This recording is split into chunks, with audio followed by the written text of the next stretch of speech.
Hey ballerinos!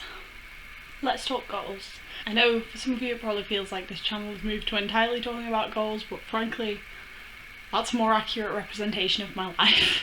So, I started with a bunch of career goals. My first was to gain a qualification in digital marketing. I am 3/4 of the way through a level 5 professional diploma in digital marketing. I'm on my last module.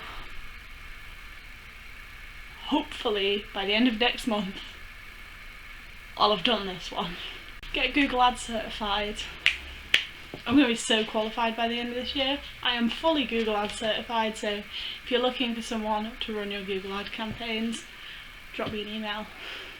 Get a full-time job was also on here because at the start of this year I was in part-time employment.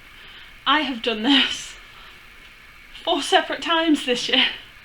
Thanks coronavirus. My current job I'm really enjoying. I've only been there a few weeks, but hopefully that one sticks out and I don't have to add more to the ever-growing list of jobs I've had in 2020, because frankly it's just ridiculous at this point. Attend 10 networking events. The day before I sat down and filmed this, I got an email saying the one networking event I had registered to attend in 2020 was cancelled. I will be very shocked if I make it to 10. I think being more realistic, 1 or 2 at this point would still be a victory. When I wrote this list, I did not know lockdown was going to happen. I did not know there'd be a worldwide pandemic. I really did not know that any of this was going to happen, and neither did any of you. Maybe that was a feasible goal at the start of March, when I could have just done 1 a month. We're halfway through July. It's going to be August before these are running again. I could fit 10 in 4 months, but I need things that I actually care about, that are relevant to the career I'm trying to build, that are local enough to me, and that are still running despite Corona. And I think 10 might be too much to ask. Finally, I wanted to build a website that I was really happy with. In some ways I feel like this is the one I've done the worst on, because Corona isn't an excuse for me not doing it. So I did build a website. I have got a website, but I know for a fact that my articles are pulling through wrong on it. I know it's not a very good representation of my work. I know design-wise it leaves a lot to be desired. I don't know, at this point I'm thinking I'm just going to dedicate the month of December to that goal and just sack off everything else and just do that every day before work instead of all of my other jobs, so there's no videos in December. That's why. Next is the education section. Okay, arguably some of the things in my career section could have gone in the education section, but this was kind of things that I don't need for any future career path I'm planning to take, but things I just want to know. So one of these was to learn basic drumming. I currently have a drum mat because I didn't want to subject my neighbours to me having an actual drum kit before I learnt to play drums.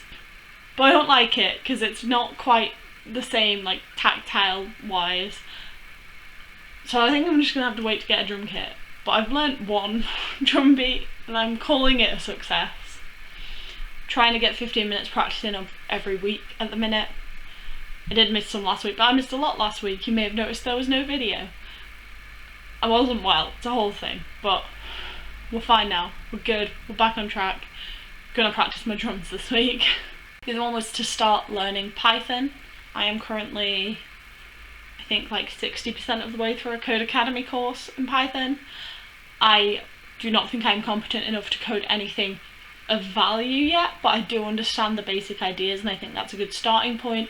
I have other courses saved that I'm going to get to once I've got my head around the absolute basics of coding. So yeah, for me to really think I've achieved that by the end of the year, I want to at least have finished this course. Then there were my creative things. Number 1 was to get a poem published. And I did it! I'm very proud of me, okay? I didn't do creative writing in any form past like GCSE. I love writing poetry, but I kind of had started to think that none of what I was writing was good enough to ever be published anywhere. It is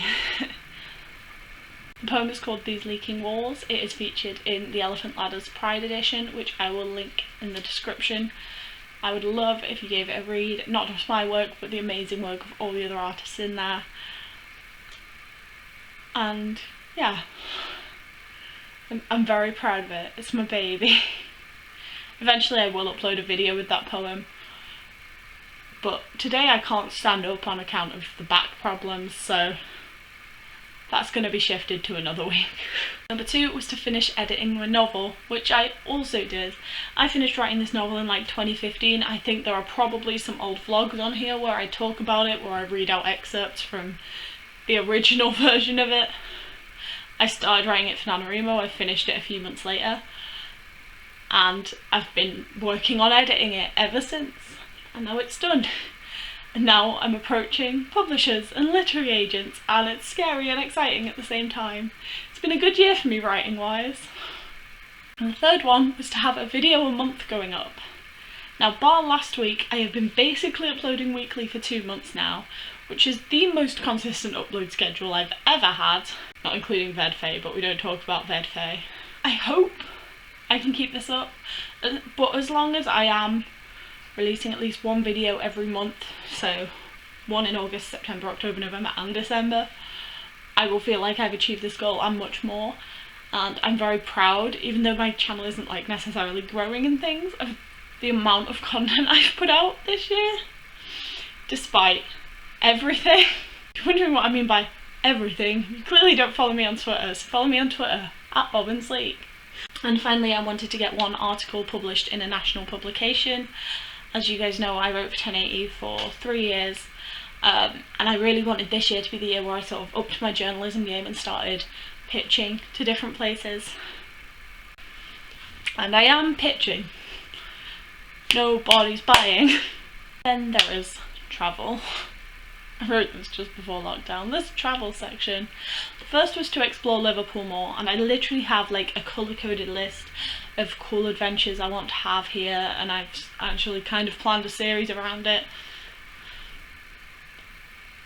Obviously things are only just starting to open again, and currently I don't feel like I could make, in the current climate, I don't feel like I can make the series I want to make about how incredible and vibrant this city is. I'm hoping I can start doing it by sort of October time, and at least start to explore this city that I fell in love with nearly 4 years ago, and really show you guys how much I love it here and how much I leave unexplored every day. And I love Liverpool, man. And second was to go to Amsterdam. Now this is still on the cards if, and only if, we were allowed to travel there. I don't know if that's going to happen by the end of this year, but if it does happen by December, we're going to try and go for a combined, like, my birthday Lawrence graduation trip. I was meant to go to Amsterdam in 2015, 16, I can't remember which side of that year. I think it was 2015. And then things happened and that sort of didn't, even though we paid for flights, didn't happen. So, we're going to do it now. I'm going to go. It's not even that far. Why does the world just not want me to go to Amsterdam? And then sort of more, I guess, health, vaguely. Number 1 was to get stronger. Before lockdown, I was lifting heavy things at the gym. Having said that, I don't think I've like gotten weak in lockdown. I still do physio 3 times a week, which is horrible. That's part of why I can't stand today. And I've implemented like some yoga-y things. But I want to lift heavy things again, like at least once or twice a week. So hopefully then I will feel like I am getting stronger. Although I do feel like I have maintained a decent level of strength, much more than I have in previous years. Second is to get my breast reduction. If you didn't know, I'm getting a breast reduction because my spine is curving with the weight of my chest. I will put a link to the fundraiser in the description if you happen to feel particularly kind. It's currently at £1,400. The deposit for the payment plan for the treatment, because the treatment is like £7,000, but I can do it over a payment plan, but I need like a decent portion of that as a deposit. So that's what I'm fundraising for, and I'm £350 away from that goal. So if you've got a £5 going spare and fancy throwing it my way so that that'd be great. And the final one that I guess didn't really fit into any category was to start reading again. After my A-levels, after uni, I really had only read for the sake of getting qualifications and to further that education, and I really wanted to start reading for fun again because I remember how much I loved reading. I've gotten a lot slower at reading, let me tell you that much, but I have started reading. It is taking me about a month at a time to read a book, but I think that's good enough for now. I think also I'll get faster the more I do it, but yeah, I'm enjoying reading again, which shouldn't surprise me, but does. So yeah, overall I think, lockdown aside, I didn't set completely unrealistic goals this year. Lockdown included, some of them might not happen and I need to make peace with that because nobody could have predicted what was going to happen in the world this year. If we'd known what was coming, would I have written down that I wanted to go to Amsterdam? Of course not. But I still want to go to Amsterdam. If you did enjoy this, give me a cheeky like and subscribe. Leave me a comment letting me know how your goals for the year are getting on. I know we've all had things disrupted this year, and even if there's only one on a list of like 30 that you think you're going to achieve, that's still one whole thing that you've achieved despite it feeling like the world is ending. And I'll see you guys later. Bye. Hello YouTube. Bye bye YouTube.